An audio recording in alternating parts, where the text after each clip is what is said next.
uJesu Kristu uyinkosi. Ngiyabingelela baba noma Mtsibande noma Mtsibande. Siyambonga kakhulu uNkulunkulu. Siyambonga mamsomlona egameni kaJesu. Bengaphilile kakhulu, ingqondo yami ihambile. Ngiyambonga uNkulunkulu baba emkhuleko. Ngiyambonga uNkulunkulu ngemkhuleko yabazalwane. Ngiyambonga uNkulunkulu. Angazi ngayisa ntoni na kuye efanele ukumbonga nokumdumisa. Siyabonga kakhulu. Sengi-right, ngiyaphila ngemkhuleko. Oh Nkosi, angazi mangathi ngisuka kuNkulunkulu ngayaphi. Siyabonga kakhulu. Siyabonga baba. Siyambonga uNkulunkulu. Ngi-right, ingqondo ibuyile, sengiyaphila njengabo bonke. Sithi abesithumba ingqondo egameni kaJesu. Ngiyabonga nje kakhulu baba. Ngibonge nje ubaba engibekezelela Nkosi yami. Ngoba ingqondo imihambile, awuboni lutho, usenda message wrong, wenza konke okungekho right. Ngiyambonga kakhulu uNkulunkulu owasifaka kule group. uNkulunkulu wami, angazi ngambonga ngithini, ngoba hayi bandla ngengiqamba amanga, iyaphilisa, iyasiza nje kakhulu kukho konke. Izwi, umkhuleko, ngisindile nje ngemkhuleko, ngisindile nangezwi lenkosi. Ubaba esenda amavesi, esenda imkhuleko. uNkulunkulu ambusise ubaba nomane bandla lonke. uJesu Kristu inkosi, amen. uJesu inkosi mtasi. Ngivuka nombono la engathi besisehholo elikhulu, ihholo elikhulu, kugcwele kunenkonzo. Ubaba obemile phambili, angimazi ukuthi bekuwubaba ubani, kodwa nje bekuwubaba ekhonzisa. Yabo nje kugcwele ngisho nasemnyango, obaba abaningi, omama, obhuti. Engathi uthelo baba mangabe esekhuleka ethi nje asikhuleke, wonke umuntu wathi vosho ngamadolo, kwaguqu kwawuwaca ehholo. Ngithi mina uNkulunkulu kwenzakalani? Athi umoya oyingcwele uyakhulekwa. Akukhona oyedwa umuntu obemile, njengoba ngithi ngisho obaba, obhuti, wonke umuntu eguqile. Mangithi ngibheke emnyango, ngisho umuntu obesemnyango uye waguqa ngamadolo. Ngiyambonga kakhulu uNkulunkulu. Ngiyathuthumela, ngivuka nje nokuthuthumela ukuthi kanti wena uNkulunkulu unjani.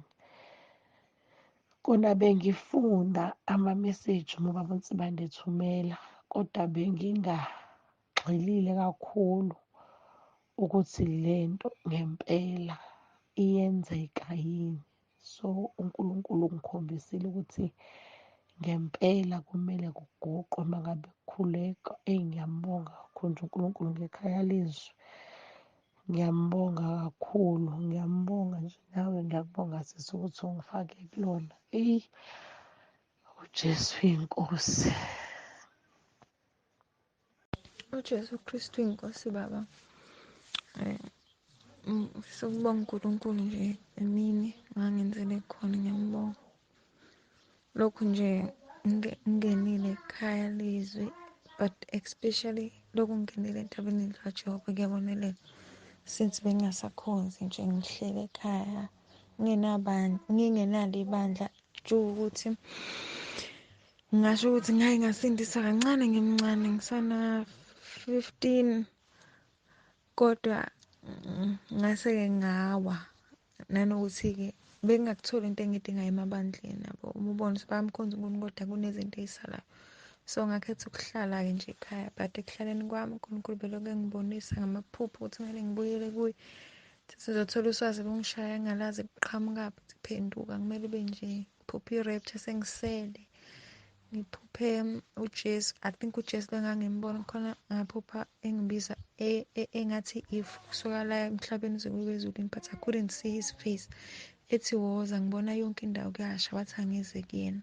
Ngathi mina ngangikhona umuntu engijola naye, ngithi mina ngiyasaba ukumshiya ngoba I knew ukuthi mangiza kuJesu kumele ngishiye konke, kodwa nginako ukwesaba. Sasho ukuthi wayengifake nje leyo nto yokujola nje ngibona ngeke ngibe yilutho ngaphandle kokujola. Wathi angize ngiyambonga uNkulunkulu, ngagcina ngizile-ke ngiyeza.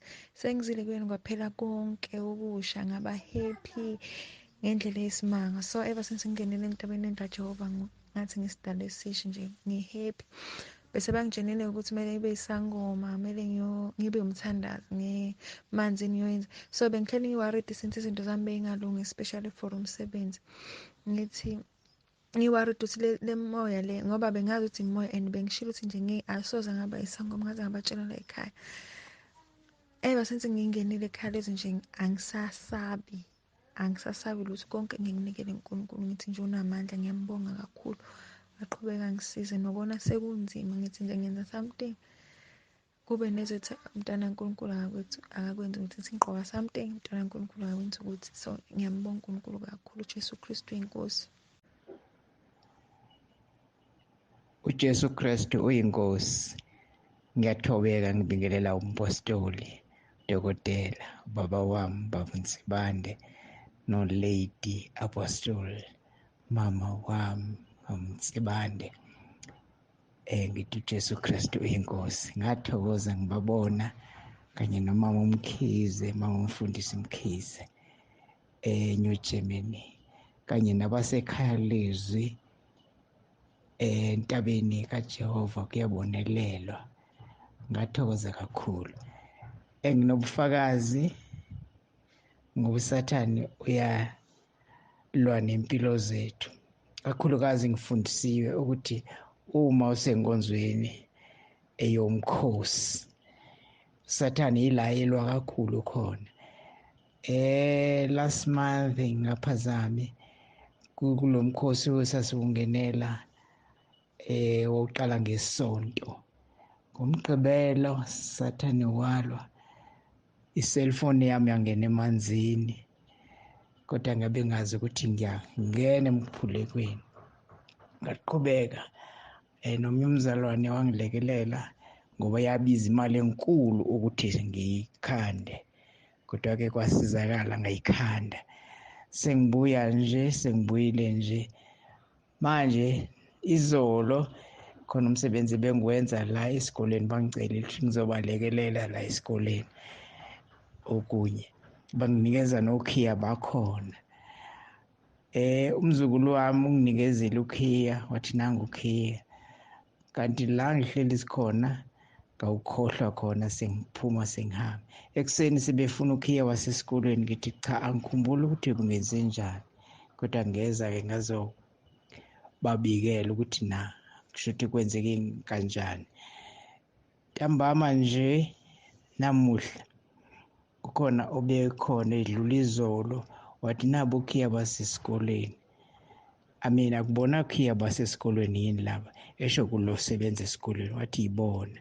Ngambonga uNkulunkulu ngoba umkhuleko owenziwe la ekhaya leZwi yamangalisa, ngoba ngiwuphinde kabili lo mkhuleko obuyenziwa ubaba ekuseni, ngiwuphinde kabili. Ngithi hawu Nkosi yami, izwi lakho uthe wena ukhulisa izwi ngaphezu kwegama lakho, akungahlazeki nami sengisemkhulekweni. uNkulunkulu wawuza umkhuleko wami. uJesu Kristu uyinkosi. Amen. uJesu Kristu inkosi. Baba, ngiyathanda ukubonga uNkulunkulu ngomusa akangenzele wona. Bengirejectwe u-NSFAS ngoMarch, bekunzima kakhulu. Umkhuleko wami nje ukuthi Nkosi, le mali yerenti engaka kumele siyikhokhe, ngizoyikhokha ngani? Ngiyathanda ukumbonga uNkulunkulu ukuthi yonke into yakhe ifika ngesikhathi, ayibi early ayibi late. After ungirejectile u-NSFAS, Friday ngiwutholile. Ngiyambonga uNkulunkulu ukuthi ushintsha izinto ey'ningi. Enhlizweni yami bekukhona lokho ukuthi uNkulunkulu kwelinye izwe waphendula isiqalekiso wasenza isibusiso. Ngiyambonga kakhulu baba uNkulunkulu. Inhliziyo yami igcwele nje ukumbonga akangenzele khona okumusa. Ngiyabonga kakhulu. Ngithi nje uJesu Kristu uyinkosi. Amen. Jesu Kristu inkosi baba. uNkulunkulu uphinde wangikhombisa lo mbono la ngayibona ngimi esayidini lakwa-right emgwaqeni oyi-crossroad. Kwehla imoto embi engathi kwakuyimoto ethwala idumbu, kodwa leli uhlobo lwey'moto zakudala elithwala idumbu. Ekuqaleni ngabona kungathi yimi ngimemeza abantu abebehamba esayidini laka-left, kodwa this time kuye kwacaca ukuthi nguwe baba omemeza ushumayeza abantu abahamba kuleliya sayidi elingaphesheya elingekho la bengimi khona. Ithe uma iqhamuka le moto, uma ibona abantu ebithi izobathatha bewela beza ngapha la ngikhona, nami sinabanye abazalwane ngingababonanga bawubani la umemeza khona, bacasuka laba bantu. Bathe uma befika kwi-crossroad bamisa imoto, babona ukuthi kuyabalibazisa ukudrayiva, behla bebewu-2 kule moto, behla beza. Bathe uma befika phambi kwakho baba, kwavele kwaqhamuka ifu lama phambi kwakho. Bangabe besakwazi ukuthola, angibonanga bebephetheni, kodwa beze benolaka beza kodwa bekungathi baphethe ibhamu. Lavele leli fu lama phambi kwakho baba, bangabe besakwazi ukuthola. Mangikhuleka ngakhumbula lelizwi laphethe uNkulunkulu emini uyothumela insika yefu, ibavikela bangabakho ebusuku, uyothumela insika yomlilo, ibakhanyisele, ibalondoloze. Ithokozile inhliziyo yami, mbona uvikeleka baba. Ngiyaxolisa ukudilitha la ngasendle.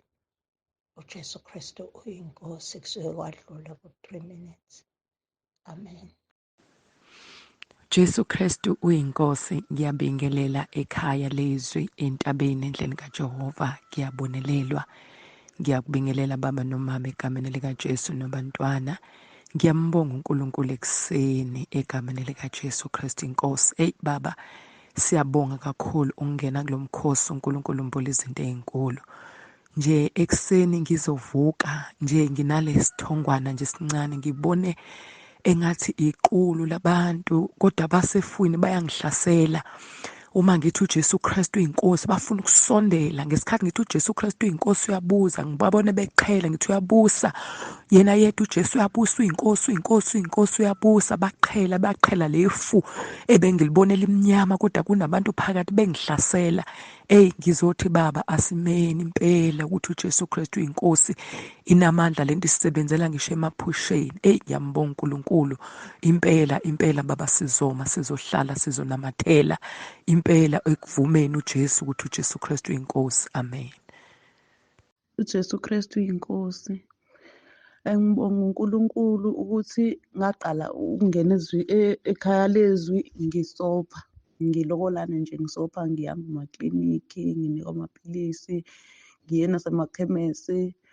Bathi bangothenga incwadi yadokotela nje, kuningi ngenxa yokuthi-ke isikhathi.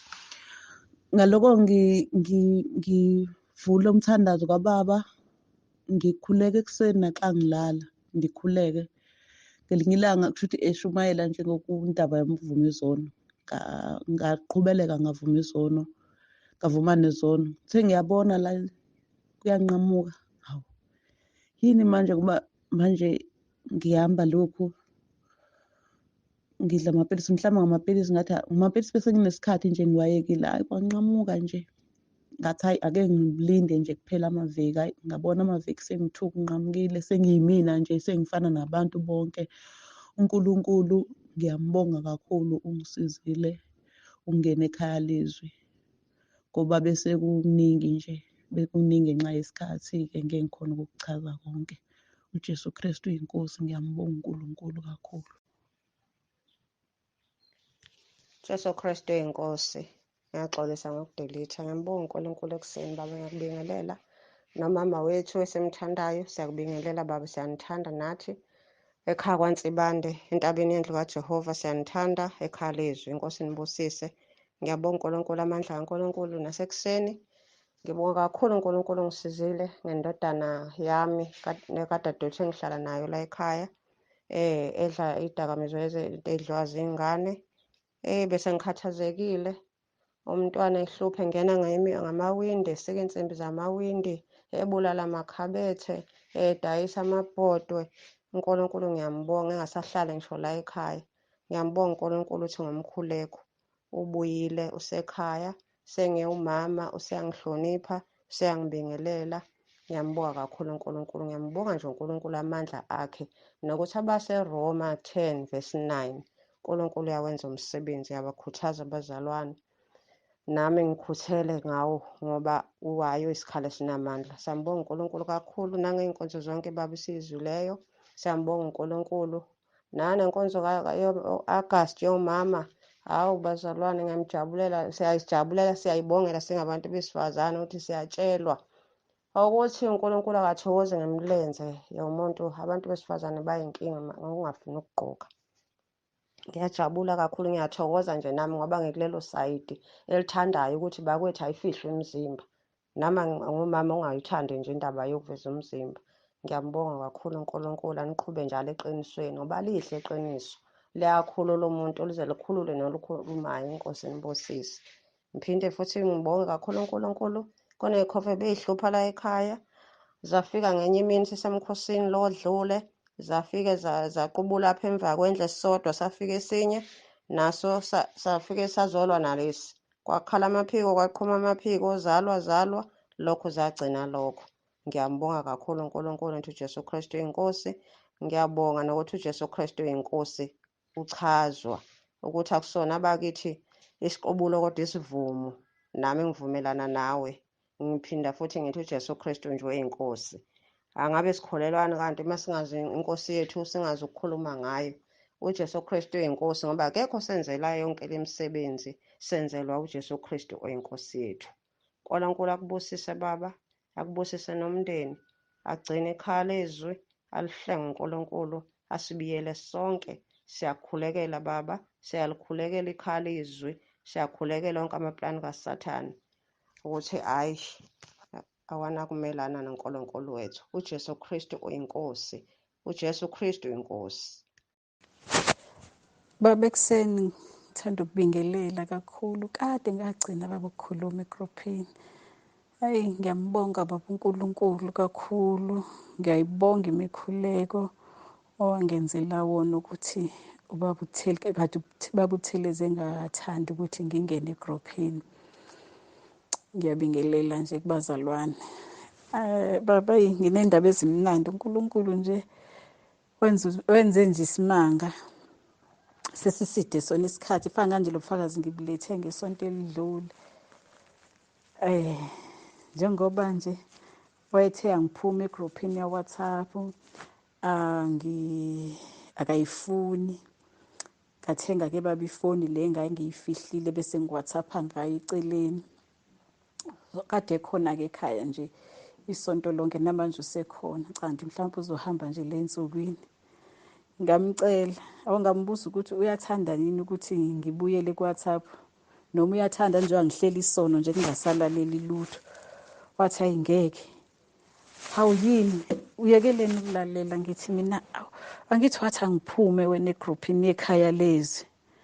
Wathi hayi ngeke, buyela. Uthi gogo-ke mengibiza, uthi hayi buyela gogo, hayi ngeke, buyela. Ngithi ngibuyela, wathi he buyela nje, buyela ku-WhatsApp. Hawu ngijabule baba kakhulu. Bese emva kwalokho-ke sengibuyelile, sengiyamtshela ngithi yazi lana-ke sengiyaziceba futhi kuwena. Ngonile la, ngahamba ngothenga ifoni ngayifihla ukuthi wena ungayiboni, khona ngizongena ekhaya leZwi ngokucasha. Uthi yena hawu oyiveze leyo foni ngiyibone, ngiyithathe ngimvezele. Athi oh Hhayi ngeke musukucasha ngena nje ukhululeke nje ngesikhathi ofuna ukungena ngaso nje ekhaya leZwi. Ulalele nje iy'nkonzo. Baba nje ngiphakamisa ukubonga uNkulunkulu kakhulu. Ngiyambonga uNkulunkulu angenzele kona. Ngiyabonga uNkulunkulu nje uyaqhubeka uyangibusisa baba nangezishumi. Nkosi umuntu wathola inkonzo engayazi ukuthi kanti isibusiso kangaka. Kuningi baba. Kepha nje udumo lonke ngililetha uNkulunkulu. Ngiyabonga baba uNkulunkulu nje aqhubeke asigcinele wena nomama.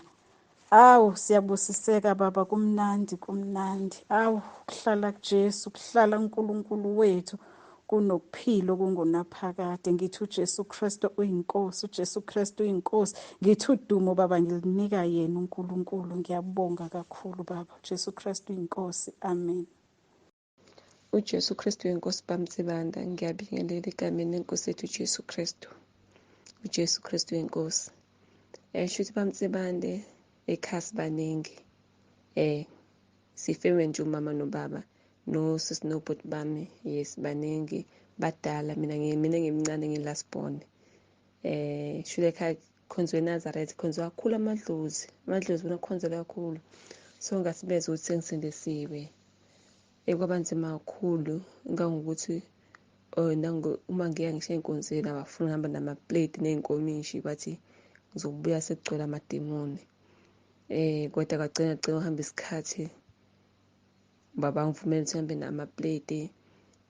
Nasey'nkonzweni last day wonke ade benginqabele bengafuni, kodwa uNkulunkulu wagcina engisizile vuma. Ubhuti wami esezwile ukuthi ubaba useyangivumela ukuya ey'nkonzweni, wakhetha isinqumo kulo nyaka December wathi ngiphinde buye ekhaya. Wathi ngaphinde ngigibele imoto zakhe. Wathi ngaphinde ngene endlini yakhe. Iningi imithetho nje wayishayayo. Efonini yakhe wadelete inamba zami, kodwa kubizwa ngomakoti. Umakoti wakhe wadelete yonke nje into yami. Wathi asafuna la ngihambe khona. Waze wakhipha igama lokuthi uthi ubaba usekhona, ubaba akasekho, abazali bethu bezongixosha ngisho ekhaya. Bengikhule bekunzima bamtsibanda ngendlela esimanga, kodwa-ke ngiyambonga uNkulunkulu kulo mkhosi lona. Friday sibona seqhamuka ekhaya ngemonto ukuthi hawu, nangu ubhuti wami kanjengoba bathi ngiphinde buye ekhaya ngoba akangifuna enza lutho kodwa bengikhulule kanjalo. Mathi ngiyibona-ke imonto angifunqa bami ngaxubhuzela amathumbu, kodwa ngakhuleka ngathi Jesu Kristu inkosi wena uyazi konke. Ngiyacela nje ungabi mbikho ulaka. Wathi ebehle emontini bamtsibande sajabulelana. Khona umuntu mina bengangikhulumisi, ebengafuni lutho lana nginyathele khona. Bengasabuyi ngisho ukubuya ekhaya ngenxa yokuthi sengisindisiwe. Kodwa nje hawu, sabingelelana sajabulelana. Wathi angimenzele ukudla. Yabona nje akahambile ukuthi uzohamba kusasa. Yabona nje kumnandi. Bengithi uma ngimbeka ngisho egcekeni bengavumi. Kodwa manje ngiyambingelela ukuthi mntaka mama nobaba ngenzela ukudla. Kumnandi nje yonke into, akalala ngisho endlini yakhe ukuthi hayi ngizolala ngapha ngisho ekhaya. Kumnandi yonke into bamtsibande imnandi. Ngiyamangala. uNkulunkulu ngimnika udumo. uJesu Kristu inkosi. uJesu Kristu inkosi baba. Ngithanda ukubingelela ubaba, abazalwane bonke basekhaya leZwi nasentabeni endlu kaJehova. Ngicela ukudlulisa ukubonga baba. Send message la umakhelwane levala indlela. Sizamile ukukhuluma naye kodwa waqhubeka wazama ukuvala. Kodwa mase ngiza kuwe ngithi sinenkinga. Ubaba uthi angene emkhosini, kangena emkhosini. Uma ngingena emkhosini, baba ngicamthiwa angina kanye nje. Emveni kwalokho kodwa azange saphinda angene kuleyo ndawo ayithinte. Ngicela ukudlulisa ukubonga kakhulu. Ngithi uJesu Kristu inkosi, umusa asenzela wona usuku nosuku. Buningi ubufakazi umuntu akanabo. Inkosi Jesu esenzela bona ngomusa. Ngiyabonga baba egameni lenkosi ethu uJesu Kristu. uJesu Kristu inkosi. uJesu Kristu inkosi baba. Ngiyabingelela baba.